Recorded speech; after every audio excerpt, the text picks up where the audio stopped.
हरिओम प्रिय दर्शकों, यदि आपकी तुला राशि या तुला लग्न है तो इस वीडियो को बहुत ध्यान से देखिएगा, समझिएगा। इस वीडियो में हम समझने वाले हैं कि जून के महीने में नवग्रह हमें क्या रिजल्ट देंगे, जून के महीने में नवग्रहों का क्या परिवर्तन होगा, कौन से योग बनेंगे, क्या अच्छा होगा, क्या बुरा होगा, क्या सावधानी रखनी, क्या उपाय करने, सभी कुछ विस्तार से जानेंगे।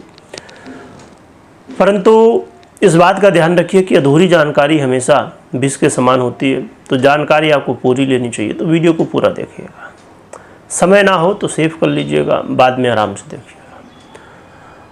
प्रिय दर्शकों, आइए सबसे पहले हम ग्रह स्थितियों को जान लेते हैं, समझ लेते हैं, जिससे आसानी हो हमें क्या फल मिलने वाला है उसे समझ लें।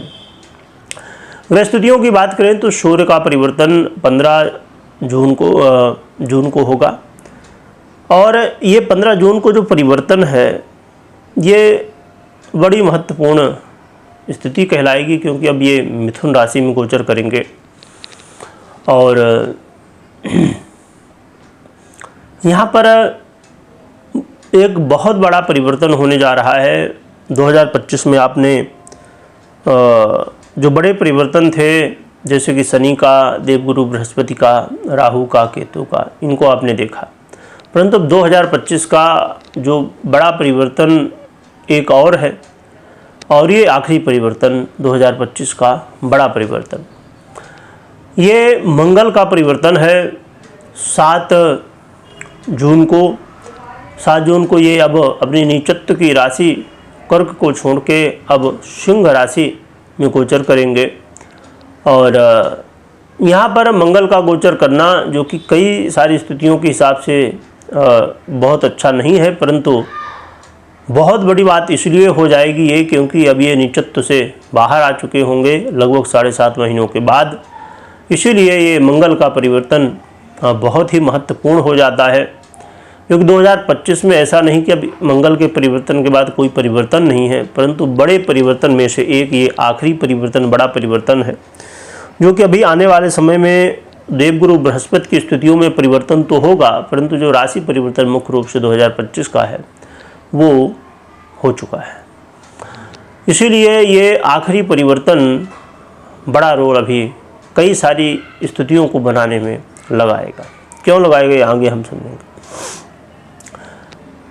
चंद्रमा का तो आप जानते हैं कि परिवर्तन होता ही रहता है, और मंगल की हमने चर्चा कर ली। अब बुध की हम बात करें तो पहला परिवर्तन तो 6 जून को ही होने वाला है, और स्वयं की ही राशि ये मिथुन में गोचर करेंगे बुध महाराज। और इसके बाद 22 जून को पुनः से परिवर्तन होगा कर्क राशि पर। देवगुरु बृहस्पति की बात करें तो ये मिथुन में ही गोचर कर रहे हैं, परंतु 10 जून को ये अस्त अवस्था को प्राप्त हो जाएंगे पश्चिम दिशा में, और फिर 7 जुलाई को ये पश्चिम में उदय भी हो जाएंगे। शुक्र की बात करें तो ये 29 जून को मेष को छोड़ के और स्वयं की राशि में गोचर करेंगे, यानी कि वृषभ पर। शनिदेव मीन में गोचर कर रहे हैं। राहु शनिदेव की ही राशि, बड़ी ही प्रिय राशि शनिदेव को है ये कुंभ राशि, जो कि मूल त्रिकोण राशि कहलाती है शनिदेव की। तो यहाँ पर अब 18 तारीख से गोचर कर रहे हैं। और केतु की बात करें तो ये सिंह पर गोचर कर रहे हैं। तो ये ग्रह स्थितियाँ इस समय वर्तमान में परिवर्तित हुई हैं, कुछ पहले जैसी हैं। परंतु यहाँ पर जब कोई ग्रह स्थितियों में चेंज होता है तो उससे कुछ योगों का निर्माण भी हुआ करता है, जैसे कि बुधादित्य योग, ज्ञान योग, और राजलक्षण योग, अंगारक योग, षडाष्टक योग और कालसर्प योग। कालसर्प योग पहले से ही चला आ रहा है, अभी बना हुआ है, हमने इसकी चर्चा पहले की है। जो कि कालसर्प योग के जो प्रभाव है उसमें जैसे ही राहु केतु का परिवर्तन हुआ है वैसे ही चेंज इसमें आ चुका है, परंतु इसकी चर्चा समय के अभाव की वजह से नहीं हो पाई है। इसकी चर्चा करनी थी हमें। परंतु एक और भी बड़ा ही महत्वपूर्ण योग बन चुका नहीं है, बनने वाला है, अभी 7 तारीख से बन जाएगा, जो कि 6 तारीख की रात्रि 26:10 से बनेगा। 26 बज के, इसमें कोई एक दर्शक थे, उनका कमेंट तक, भैया 26 कब बजता है, कौन सी घड़ी में, ऐसे कुछ था, 27 या कुछ ऐसे था। उस वीडियो में मैंने बोला था और दर्शक ने कमेंट किया था। उनकी भी गलती नहीं है, ये थोड़ी पंचांग वाली भाषा हो जाती है। पंचांग वाली भाषा मतलब ये कि जैसे 6 जून को रात्रि में 2:10 में परिवर्तन मंगल का होने वाला है, तो कन्फ्यूजन ना हो, तो इसलिए थोड़ा सा, जैसे अब 24 बजता है तो 12 बज गया रात्रि में, फिर 1-2 फिर से ऐसे शुरू होता है 24 घंटा वाली घड़ी में। परंतु पंचांग वाली घड़ी में क्या होता है, यानी कि पंचांग की जो भाषा है कि भैया 24 के बाद फिर 25 बज गया, 26 बज गया, 27 बज गया, जिससे एक कन्फ्यूजन ना हो, तो इसलिए थोड़ा सा ये कई बार चीज़ें हो जाती हैं। तो यहाँ पर 6 तारीख से कहा जाए कि ये जो मंगल का परिवर्तन होने वाला है 7 तारीख को, तो इससे षडाष्टक योग शनिदेव के साथ बनेगा। और 6 तारीख से लेके ये जो षडाष्टक योग है ये लंबे समय तक थोड़ा रहेगा, क्योंकि 28 तारीख यानी कि लगभग लंबा समय है ये। और यहाँ पर थोड़ा सा यदि हम, जो कि अभी अलग से हम चर्चा करेंगे तो गहराई में इसके जाएंगे थोड़ा सा, परंतु ये बहुत ही महत्वपूर्ण रोल कई सारी स्थितियों में निभाएगा षडाष्टक योग।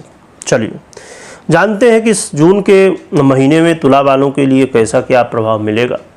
तो स्वास्थ्य के दृष्टिकोण से देखें तो स्वास्थ्य अच्छा रहने वाला, कोई खास समस्या यहाँ नहीं देखने को मिल रही हैं। और विद्यार्थी जो वर्ग है, स्टूडेंट हैं, उनके लिए भी समय अच्छा है, परंतु बहुत अच्छा नहीं कहा जाएगा। कई बार गलतियां आपसे होंगी। विशेषकर प्रिय दर्शकों, लव पार्टनर के लिए बहुत ध्यान रखने की आवश्यकता होगी, क्योंकि जो ग्रहस्थिति बनने जा रही है, तो ऐसी स्थितियों में कई बार लड़ाई झगड़े तो होते ही हैं, कई बार ब्रेकअप की स्थितियां भी बन जाती हैं। तो इसलिए बहुत ध्यान रखने की आवश्यकता होगी, जो कि थोड़ी संभावनाएं जो हैं तो उनको और भी जो गृहस्थितियाँ वो संभाल सकती हैं, परंतु कई बार ये प्रॉब्लम हो सकती, तो आपको लव पार्टनर को ध्यान रखने की आवश्यकता होगी। और जो मैरिज लाइफ में है उनके लिए समय अच्छा है। मैरिज लाइफ में चीज़ें जो प्रॉब्लम चल रही थी, जो वाद विवाद या किसी तरह की समस्याएं थी आपस में, तो वो चीज़ें दूर होंगी और अच्छा रहेगा। जो व्यापारी वर्ग है, व्यापारी वर्ग के लिए चीज़ें ठीक हैं, परंतु फाइनेंशियली प्रॉब्लम यहाँ क्रिएट हो सकती हैं, जिसकी वजह से व्यापार के लिए बहुत अच्छा नहीं कहा जा सकता। परंतु हाँ, व्यापार के लिए दृष्टिकोण से चीज़ें बहुत ख़राब नहीं हैं, ठीक ठाक, मतलब थोड़ा एक मिला जुला कहा जा सकता है। इसके अलावा जो जॉब करते हैं, करियर में है, अपने प्रोफेशन में है, उनके लिए चीज़ें भी सामान्य ही कही जाएंगी। कई बार हाँ ये ज़रूर देखने को मिल सकता है कि बॉस का बहुत ज़्यादा प्रेशर बन जाना या ऐसी चीज़ें, पर धन लाभ की स्थितियाँ भी बनने वाली है। तो देखा जाए तो कुछ ऐसा प्रभाव इस जून के महीने में हमें नवग्रह देने वाले हैं।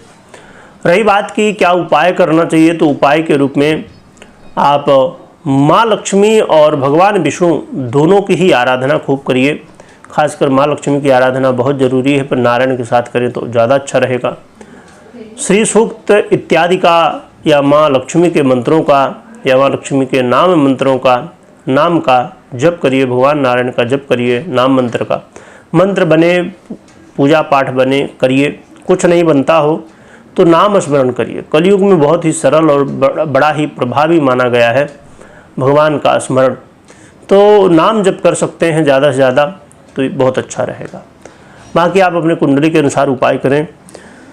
और मैं हमेशा कहा करता हूं कि कभी भी कोई भी निर्णय आपको लेना हो तो सबसे पहले आप पर्सनल कुंडली का विश्लेषण करें या तो करवाएं, इसके बाद ही निर्णय लें, तो ये आपके लिए अच्छा रहने वाला है। वीडियो देखने के लिए बहुत बहुत धन्यवाद।